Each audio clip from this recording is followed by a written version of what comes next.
Ya estamos ya estamos conectados en vivo. Oli, yo soy Rodrigo, soy parte de Grupo Éticas y estamos acá para conversar un ratico con una de las artistas presentes en la exposición de este año, la exposición 2020 de Grupo Éticas, con un video que vamos a conversar acá sobre ella, sobre lo que hace. Es Victoria Papagni. Victoria, buenas tardes, ¿cómo estás? Buenas tardes, un gran placer tener esta oportunidad de charlar con ustedes. Gracias, sí. La obra de Victoria se llama Ficción Monumental, ya para los que han pasado por la exposición recuerden de qué pieza se trata. Y al respecto te quería partir por preguntar sobre tu pieza, ya que tu pieza trabaja el tema tal como lo dice el nombre, de los monumentos. ¿Qué opinas tú de lo que está pasando y cómo contextualizas tu pieza en un minuto en el cual en la América Latina hay todo un cuestionamiento en la acción de lo que son los monumentos? O sea, hemos visto este año largamente, en distintas circunstancias, monumentos intervenidos, monumentos sacados de sus bases, o sea, un cuestionamiento desde la misma acción. ¿Cómo contemplas tú este tema y cómo lo ves tú desde tu obra, Victoria? Bueno, sí, la verdad es que sí, como bien decís, los monumentos creo que son un tema como inagotable y que se van abordando siempre desde distintos lugares y diferentes épocas. En relación a lo que está pasando ahora particularmente, creo que el monumento también tiene algo de un paradigma como anterior, si se quiere, ¿no? Como el modernismo, o sea, previo al posmodernismo, ¿no? Como los grandes relatos, los grandes personajes, los héroes, ¿no? Como los no me sale el nombre, los próceres. Esos grandes relatos que también se intentan hoy deconstruir, ¿no? Desde una perspectiva feminista, decolonial, que tenga en cuenta otras perspectivas. Pero en ese sentido creo que es como un otro paradigma que convive todavía con el actual. Entonces son como dos momentos en tensión. Eso, bueno, un poco lo pienso con respecto a lo que está pasando ahora, ¿no? Y con respecto a mi obra, bueno, creo que también eso está en juego. Y todo el imaginario monumental, que también habla de esta legitimidad, ¿no? Como que también es importante esa palabra en mi trabajo, la legitimación. Estos grandes relatos, cómo se construyen, quiénes están ahí, por qué, quién decide que eso esté ahí. Evidentemente hay una tensión entre lo que la gente o el pueblo cree que tiene que estar y lo que efectivamente está, ¿no? Como hay ahí un choque y un espacio público en disputa. Y también mi obra trae otro elemento que es el cruce con algo más pop, con la selfie, con internet, ¿no? Con el auto afirmarse, con el auto legitimarse. Estamos ya estamos con Estar y lo que efectivamente está, ¿no? Como hay ahí. Perdón. Ya. Gracias. El otro que te quería preguntar, o te queríamos preguntar, porque son preguntas que pensamos entre todos, ¿hay alguna elección de los lugares que recorres en el video? Sí, están súper bien elegidos. Y además los investigo mucho, ¿no? Como que justamente al tratarse del imaginario monumental, necesito saber con quién estoy dialogando y cuál es la historia de ese espacio, de ese emplazamiento y de ese contexto, ¿no? Incluso un poco, quizás conectando un poco con la pregunta anterior, también es muy importante que la obra, a nivel formal, reproduzca exactamente el dispositivo de monumento, o sea, que no quede duda de que esa obra es un monumento. O sea, por eso también, bueno, tiene soporte de mármol, tiene la misma estructura formal, aunque igual está hecho de 3D, y tiene estas cosas disruptivas, ¿no? Como el 3D del plástico, como un material no perecedero, un material que permite su movilidad porque es liviano, bueno, es plástico ecológico, o sea, es una tecnología nueva, es un material nuevo, que contrasta completamente con lo eterno del mármol y, bueno, estos grandes relatos. El color rosa, el peinado pop, ¿no? Y bueno, volviendo al tema de los lugares, empieza la obra, el primer lugar de emplazamiento es en Costanera Sur. Esto es lindo porque, bueno, voy a hablar un poco de mi ciudad, ¿no? De Buenos Sí, Aires. sí. Es la idea que nos dé contexto del espacio. Sí. Bueno, la Costanera Sur es un lugar súper ecléctico, súper especial. Es uno de los pocos parques o lugares recreativos al aire libre que el gobierno anterior no cercó o no se cercaron muchas plazas y muchos espacios libres. La Costanera no. Y es un lugar en donde como que fluctúan un montón de configuraciones urbanas diferentes, ¿no? Está, bueno, este parque, la Costanera Sur, es el límite, ¿no? Del río para Buenos Aires. O sea, Buenos Aires tiene una relación muy particular con el río. La zona portuaria. Hay una reserva ecológica, hay un barrio gentrificado que se llama Puerto Madero, hay una villa que está en proceso de urbanización, y está como toda esta parte histórica, donde hay una escultura que se llama La Fuente de las Nereidas, es una fuente monumental, una escultora que se llama Lola Mora, una escultora del siglo XX y una de las mujeres artistas pioneras en ocupar el espacio público.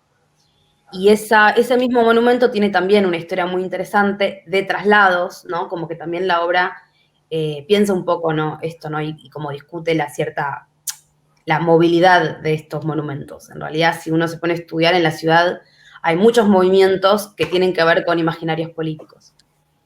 Bueno, Lola Mora tuvo miles de problemas para desarrollar su obra, todas sus esculturas o las movieron o están desarmadas,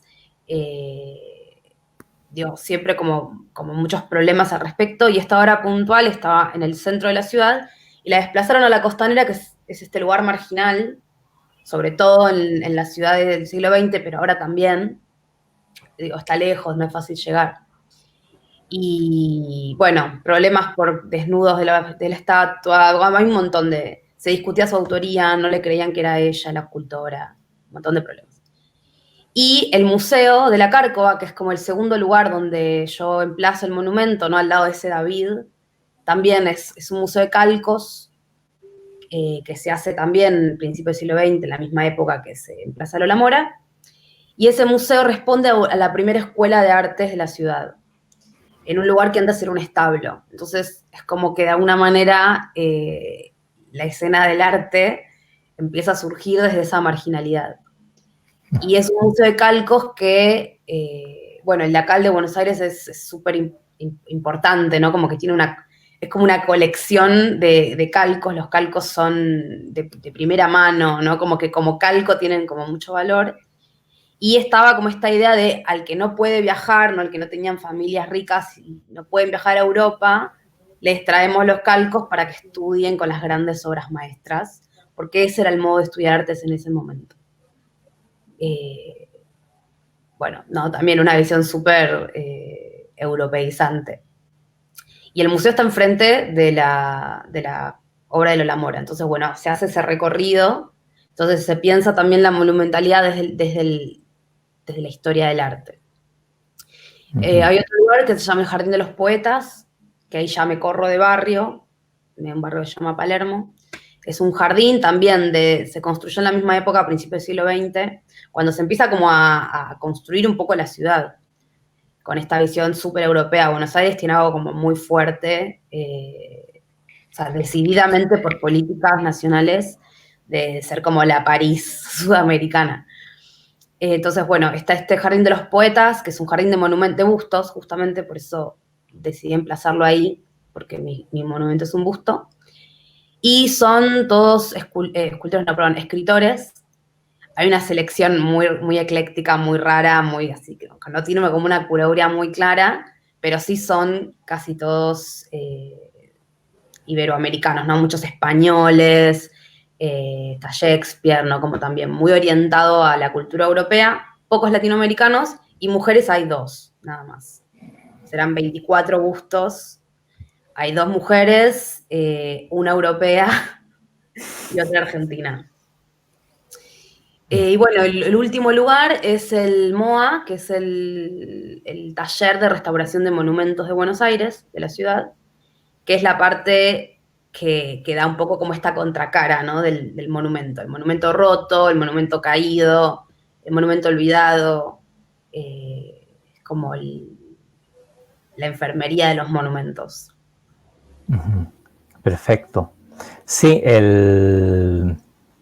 te queríamos preguntar eso justamente por el hecho de tratar de contextualizarnos, tratar de hacernos una idea de qué significaban estos espacios. ¿Y cuánto tiempo te tomó el trabajo, la filmación de la pieza? Me tomó, mira, desde que hice la escultura, ahí empezó, ¿no? Con la realización de la escultura hasta el último emplazamiento fue un año, más o menos, año y medio. Ya, perfecto. Bastante. Sí, perdón, sí, sigue. Perdón. No, eso, que fue un trabajo bastante intensivo. Perfecto. Que lo fui haciendo a poco, fue como, me aboqué mucho al proyecto. Perfecto, sí, se nota. Y además que lo otro que te queríamos preguntar, que tiene que ver justamente con los colores que nombraste, que evidencian, y eso también está presente en las imágenes de la pieza, en el planteamiento de la pieza, una preocupación por, en el fondo, la situación de la mujer, de lo femenino en las artes, ¿ah? Y te queríamos preguntar ya a un nivel un poco más personal, ¿cuál ha sido tu experiencia siendo parte de eso en el mundo de las artes? ¿Cómo te has sentido, has vivenciado experiencias de exclusión o experiencias difíciles que tengan que ver con eso? Mira, la verdad es que sí, es algo que aún pasa. Todavía, bueno, hay organismos, por ejemplo, nosotras proponemos, es un organismo de acá de Buenos Aires, de artistas mujeres, que justamente tratan todas estas temáticas, ¿no? Específicas del mundo del arte, ¿no? Como, bueno, la mujer artista visual en la cultura, y se están pidiendo, se está reclamando mucho la cuestión del cupo. Cupo femenino y de disidencias, y eso es algo que es muy fuerte. En lo que lo que me muevo más, así a nivel personal, es en lo que es arte joven, y se ve, sí, siempre los que primero tienen visibilidad son los hombres, eso es así. Y cuando la mujer empieza a adquirir un poco más de visibilidad, es más grande, ya tiene más formación, o ya tiene más experiencia, pero las primeras instancias, las primeras muestras, como los primeros pasos, siempre suelen darse a los chicos, eso es así. Y hay como que pelear mucho ese lugar. En los últimos años sí lo veo que cambió, o sea, veo que se abrió mucho más en relación a, no te digo mucho, en relación a 4 años, yo creo que ahora está mejor. Pero sí es un espacio que hay que pelear. Creo que también a veces, así como a nivel, esto es así muy personal, sí muchas veces me he sentido muy subestimada, o que de alguna manera tengo que demostrar que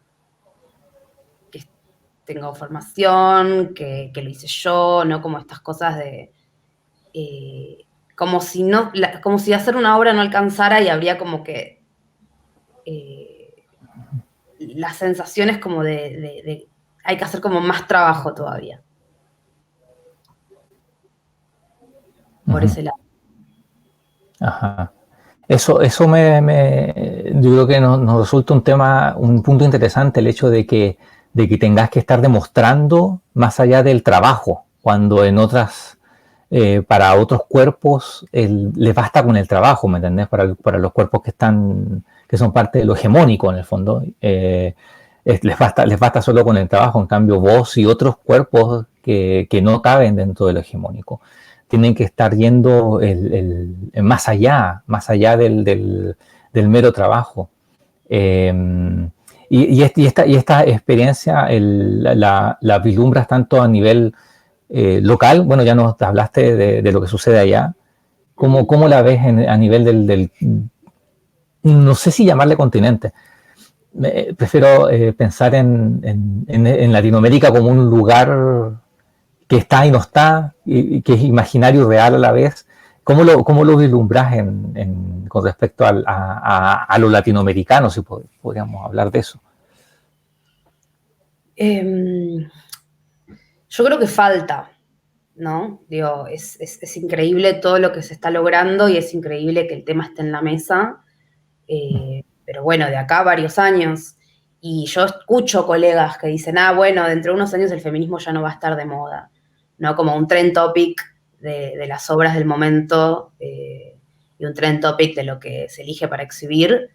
Y bueno, obviamente me enojo muchísimo con eso porque esto es algo más que una moda. Digo, agradezcamos que estamos todos hablando del tema, pero esto hay que llevarlo y sostenerlo y va a ser un trabajo arduo y que va a durar, o sea, un periodo largo, ¿no? Porque aparte estamos hablando de algo presente, estamos mirando para atrás, estamos haciendo revisionismo histórico.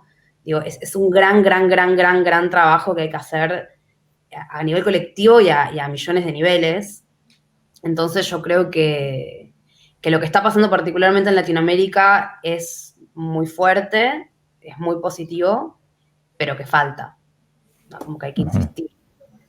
Y en el mundo del arte más hegemónico no veo grandes cambios. Perfecto. Antes de continuar, bueno, la conversación no va a ser tan larga, pero antes de continuar les recuerdo a la gente que está viendo que pueden enviar sus comentarios, opiniones ahí por Facebook. Estamos atentos a los comentarios para si tienen alguna, le quisieran hacer alguna pregunta a Victoria, también bienvenida preguntas, así que ahí estamos atentos a ver si alguien tiene alguna inquietud. Yo justamente pensando en eso, o sea, pensando en que se habla muchas veces de que el feminismo es una moda y acá y allá, ¿qué opinas tú de los TERF? ¿De los, perdón? De este feminismo de las TERF, de este feminismo que excluye a lo trans. ¿Qué opinas tú de ese tema? Claro, RADFEM. Claro, nosotros en Guate lo conocemos como TERF, más que nada, pero en otras partes sé que le han puesto otros acrónimos, pero te quería preguntar tu opinión sobre qué pensás de este tipo de feminismo. Mira, me lo voy a anotar. Acá es RADFEM. Y no estoy de acuerdo. me opongo fuertemente, ¿no? Creo que, bueno, por eso uno siempre dice, bueno, feminismos y disidencias. A mí me gusta mucho también hablar de lo queer, ¿no? Que es algo como mucho más amplio. Y en ese sentido también se parece mucho al arte, ¿no? Porque lo queer tiene muchos problemas con lo definido, con la definición, con lo taxonómico, igual que el arte. O sea, creo que ahí hay como una potencia muy fuerte. Y bueno, no, me parece que no hay que excluir subjetividades marginales. Digo, el feminismo justamente se basa en eso, ¿no? Como incluir y no excluir. En ese sentido, me parece que, bueno, hay varios textos al respecto que son muy interesantes, que también tienen que ver con esto de la moda, ¿no? Como el feminismo, ¿no? Hoy en día como el feminismo es como que ya casi que no decís nada, ¿no? Como que tenés que especificar. Y hay muchísimas apropiaciones del discurso feminista desde millones de lugares, o sea, desde la izquierda, desde el arte, y también hay apropiaciones de derecha. Hay apropiaciones de mercado, hay apropiaciones neoliberales del discurso feminista. Entonces, uno tiene que estar muy atento a esas cuestiones y ir como depurando el discurso, ¿no? Perfecto, sí. Eso también perdón, se me fue la idea. Bueno, mientras tanto, mandar saludos. Ahí está Anabela Acevedo, que es una gran intelectual guatemalteca que nos envía saludos y nos está viendo en este minuto. Sí, que te iba a hacer otra consulta sobre el tema justamente pensando en que tú hablaste de esto, de que uno habla de feminismo y pareciera que queda, que es algo que ya nadie entiende o que se entiende mal muchas veces. ¿Tú cómo vislumbras el nivel de información o desinformación al respecto en tu contexto? Allá háblanos un poco de lo que pasa allá en Argentina. La gente tiene una idea de feminismo o más o menos, no sé si llamarla adecuada, pero que tiene que ver justamente con lo que contabas vos, con esta idea de integrar, ¿cierto? O sea, o es una idea más bien que ha sido, la idea que le ha llegado a ellos más bien una idea que se ha pervertido de alguna forma por ponerle un nombre, un adjetivo. Mira, es como una muy buena pregunta y tiene que ver con un tema que a mí me preocupa mucho, que es como la difusión, ¿no? La difusión de las ideas. Como todo el tiempo me surge esta pregunta de, bueno, efectivamente, a cuánta gente cuantitativamente bueno, no sé la verdad, pero bueno, pensando en cantidad y calidad, ¿no? Como uniendo esas dos cosas, que pareciera que no van de la mano, ¿no? Pareciera que la cantidad no es cualitativa. Y no, me angustia o no entiendo por qué. Y es eso, es un tema que a mí me preocupa mucho, ¿no? Como, bueno, efectivamente, ¿cuánta gente accede a estas ideas, a estas propuestas del mundo del arte o del mundo intelectual? Como ahora los voy a juntar un poco, ¿no? Como me parece que muchas veces operan juntos. Y la pregunta además es como realmente depende muchísimo de tu contexto, depende de tu clase social, de tu contexto educativo, depende si ya estamos hablando de gente más privilegiada que accede a la educación y tiene los medios para informarse. Lamentablemente también ahí es como que hay algo un poco individual de que depende cuánto vos investigues, cuánto vos te metas. Yo creo que en general el discurso más mainstream es un discurso más superficial. Digo, Paul B. Preciado, Judith Butler, no sé, digo, autores, autoras que están trabajando el tema, salen en la universidad, no todo el mundo llega a la universidad, el campo del arte contemporáneo es reducido, o sea, el arte contemporáneo no es popular en ese sentido, es bastante, sí, privilegiada, ¿no? No tiene buena llegada a nivel masas. No es algo que tenga difusión, ¿no? Yo siempre pienso, por ejemplo, en los investigadores intelectuales que están los que investigan y los que hacen difusión, ¿no? Hay gente que se dedica a difusión, que habría un paralelismo con el curador, pero sigue siendo cerrado. En lo personal, a mí eso es algo que me preocupa. Me gustaría que el discurso queer feminista sea un poco más amplio. Y en cuanto a lo mainstream, igual, de todas maneras, sin ir ahí como algo tan, no sé si decirle profundo, pero ponele. Sí, por ejemplo, el Ni Una Menos, que es este gran movimiento, ¿no? de esta gran organización de acá, sí, es hiper masivo. Las marchas que se hacen, bueno, ahora justo en pandemia no, pero las marchas que se hacen en todo el año son muy masivas y son consignas muy claras, se difunden rapidísimo en redes y se habla de feminicidio, se habla de legalización del aborto. Digo, son consignas muy claras, accesibles a todo el mundo, y en ese sentido sí hay una difusión grande. Digo, el término feminicidio no existía hace unos años y ahora está instalado.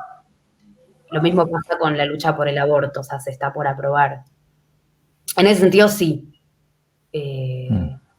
Pero también me responde un poco a las ideologías políticas, lo cual no tendría que tener tanto que ver, pero pasa. Bueno, apareció una pregunta y que tiene que ver justamente con lo que Victoria está comentando, que es de Anabela, justamente la voy a poner ahí en la pantalla. Dice, ¿cómo llevarlo a espacios más amplios? Me imagino que habla del tema de la idea de feminismo, me imagino que es como lo que justamente tú también hablabas del problema de llevar todo este discurso, esta postura de vida, Sí. claro, porque es una postura de vida, es algo vivo, y que tiene que ver con las vidas de millones y millones.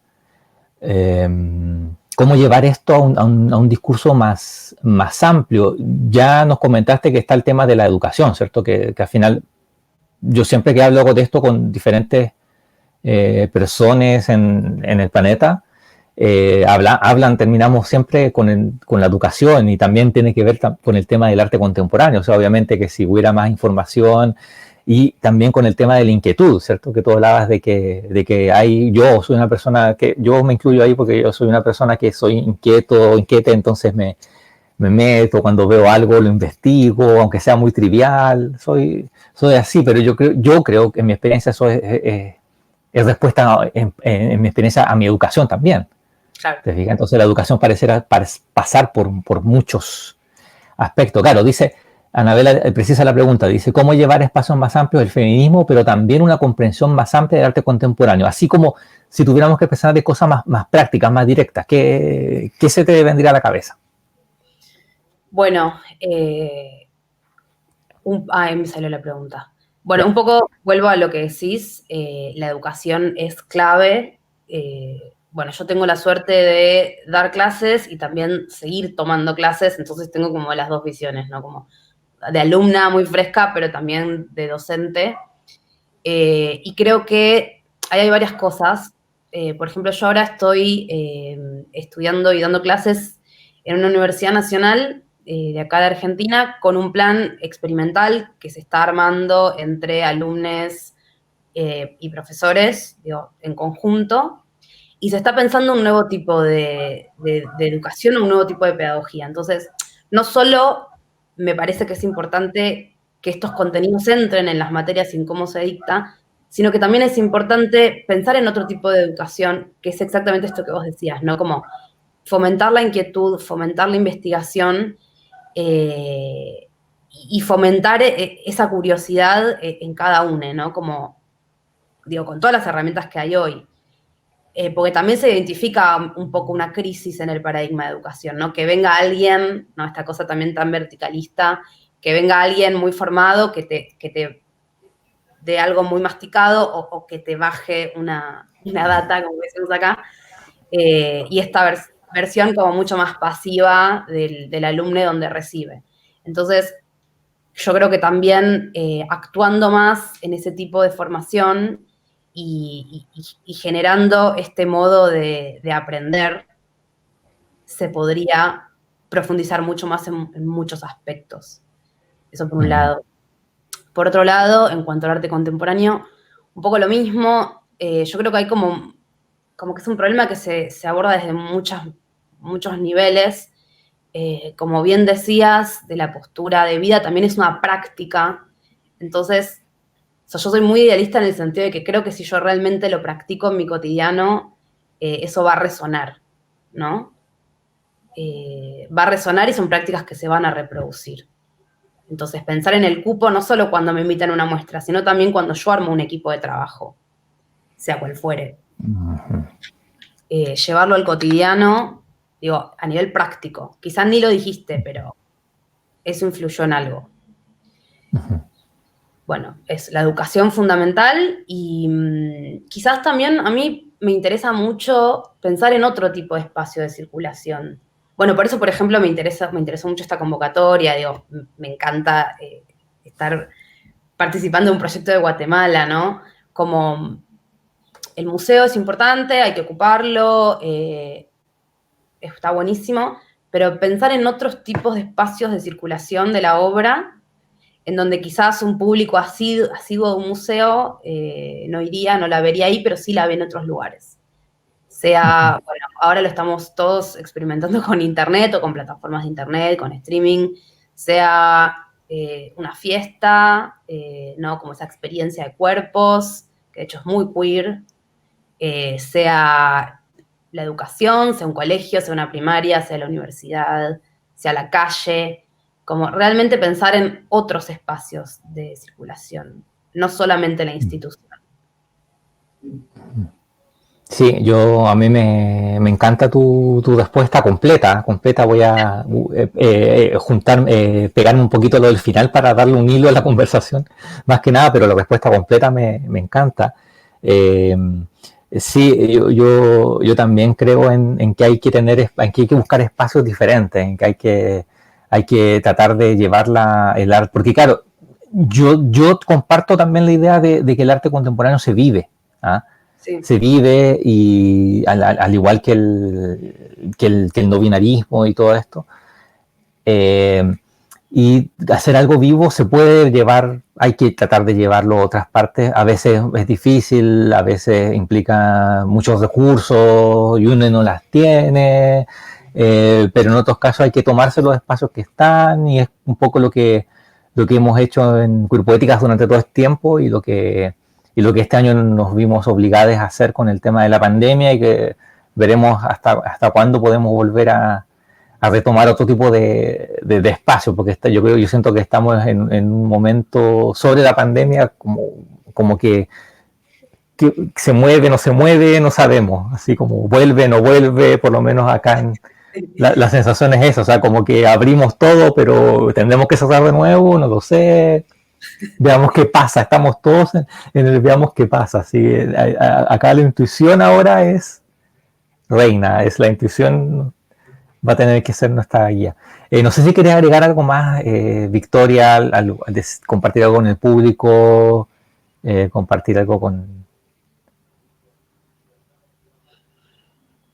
Bueno, agradecer principalmente por el espacio, el espacio exhibitivo y por este espacio de diálogo, de plática. Me deja como realmente muy contenta. Y tampoco es que todos los espacios no todas las exhibiciones tienen esta instancia, ¿no? Y ponerle cara y ponerle cuerpo a todo esto, ¿no? Que bueno, hasta ahora eran mails y cosas. Agradecer el espacio, agradecer las preguntas también. Las preguntas me parecieron súper adecuadas para la obra.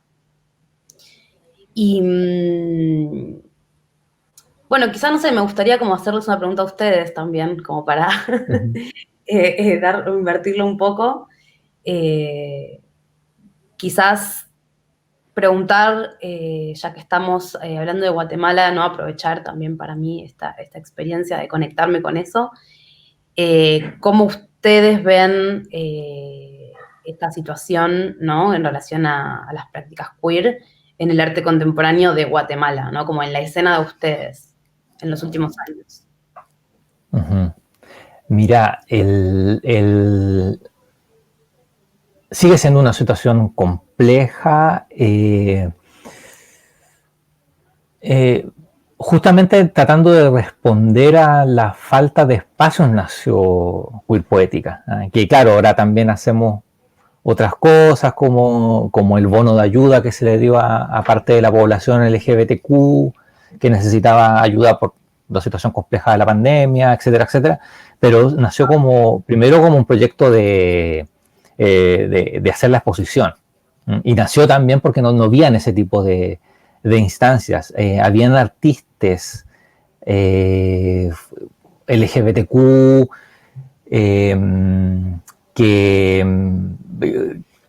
que trabajan en Guate, pero no habían espacios específicamente para el arte, para congregar el arte, y por suerte se han generado otros espacios, aparte de Queer Poética, han salido otros espacios que han empezado como Operación Queer, otros lugares se han abierto a mostrar esto, pero esto es muy, muy reciente. En Guate la situación es compleja, no solamente para la comunidad queer, sino que también para la situación de lo femenino en Guate es muy complejo, hay mucho femicidio, mucho rapto, raptos que son inexplicables, por ejemplo, y cosas de ese tipo. O sea, la situación sigue siendo bastante compleja en ese sentido. Y eso también se traduce en el mundo del arte, o sea, se refleja esa situación también en el mundo del arte. Sí hay una mayor apertura, pero creo que todavía faltan pasos que dar. Pero por suerte se ha podido avanzar en el último tiempo en algo. Esperemos que se avance más. Por eso también nos interesa mucho que tener intercambios con artistas de otras partes del continente para que nos nutran y nos vayan también compartiendo su trabajo y ampliando esta idea, porque nosotros nos movemos mucho en el continente. Nos contactamos mucho en el continente. Cuando llega gente a Guate que viene de otros países y es de la comunidad queer, nosotros nos acogimos y nos interesa entrar en diálogo, porque creemos en ese diálogo así como hemisférico de este hemisferio llamado Latinoamérica. Así que eso te podría contar. Ha estado difícil, se ha avanzado y se sigue. Nosotros vamos a seguir trabajando para que la cosa se siga evolucionando, esperemos, para que hayan más espacios y para la comunidad queer en todo aspecto, o sea, no solamente en el arte, sino también en el mundo laboral, en el mundo político, en todo, porque al final esto es parte de un todo, al fin y al cabo. Eso, no sé, yo creo que ya vamos a ir cerrando para dejarte descansar, Victoria. Sí, aparte ahora ya son casi las 8, se está poniendo el sol y se oscureció todo se fue oscureciendo la imagen. Claro, se fue. Pero bueno, ha sido un agrado estar contigo, que puedas compartir tus impresiones. Así que les invitamos a las personas que vayan a revisar la exposición de Queer Poética. Ahí está el trabajo de Victoria, que se llama Ficción Monumental, y otros trabajos también que son parte de la exposición Queer Poética. La próxima semana tenemos el otro live con Frida Sofía, que es una artista mexicana. Eso, así que muchas gracias, Victoria. Muchas gracias por tu tiempo. No, muchas gracias a ustedes. Eso, así que, saludos. Amigues, nos vemos. Saludos, Victoria, saludos, amigues. Nos vemos en una próxima. Gracias.